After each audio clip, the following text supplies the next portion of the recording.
নমস্কার। শুভ দোল পূর্ণিমায় সকলকে জানায় আন্তরিক শুভেচ্ছা। রঙে রঙে ভরে উঠুক সকলের জীবন, এই কাম্য। বসন্ত যে ঋতু এসে কিছু বলে না। বসন্ত আসে চুপ করে, কোনো ঢাকঢোল নেই, কোনো ঘোষণাও নেই। শুধু হঠাৎ একদিন টের পায় হাওয়ার গায়ে কেমন যেন গন্ধ লেগে আছে। এই গন্ধ ফুলের নয় শুধু, এই গন্ধ স্মৃতির, ফেলে আসা দিনের অর্ধেক বলা কথার, আর এমন কিছু ভালোবাসার যেগুলোর নাম পায়নি কোনোদিন।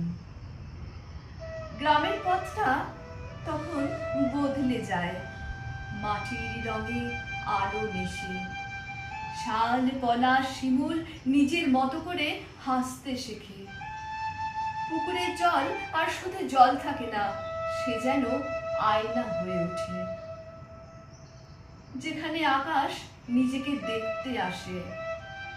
আমি বসন্তকে দেখেছি ঘরের চালা দেওয়া ঘরের উঠোনে, যেখানে দুপুরের রোদ একলা হয়ে বসে থাকে।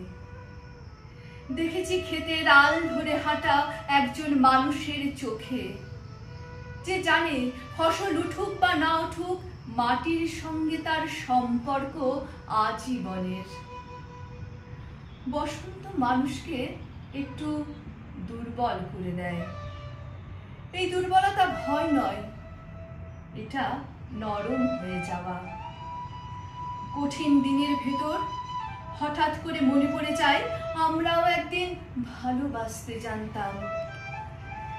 এই সময় মন অকারণে দূরে যেতে চায়, হাঁটতে ইচ্ছা করে নদীর ধার ধরে, যেখানে জল বয়ে যায় কারো অনুমতি না নিয়েই। বসন্ত শেখায় সব ধরে রাখা যায় না। পাতা ঝরে, ফুল ফোটে, মানুষ আসে, মানুষ চলেও যায়, তবু পৃথিবী থামে না। আমি বসন্তকে দেখেছি একজন নারীর চোখে, যে সংসারের কাজে নিজেকে ভুলে গেছে বহুদিন। হঠাৎ বিকেলের আলো তার মুখে পড়লে সে বুঝতে পারে তার ভেতরেও এখনো কিছু ফুল ফোটার জায়গা আছে।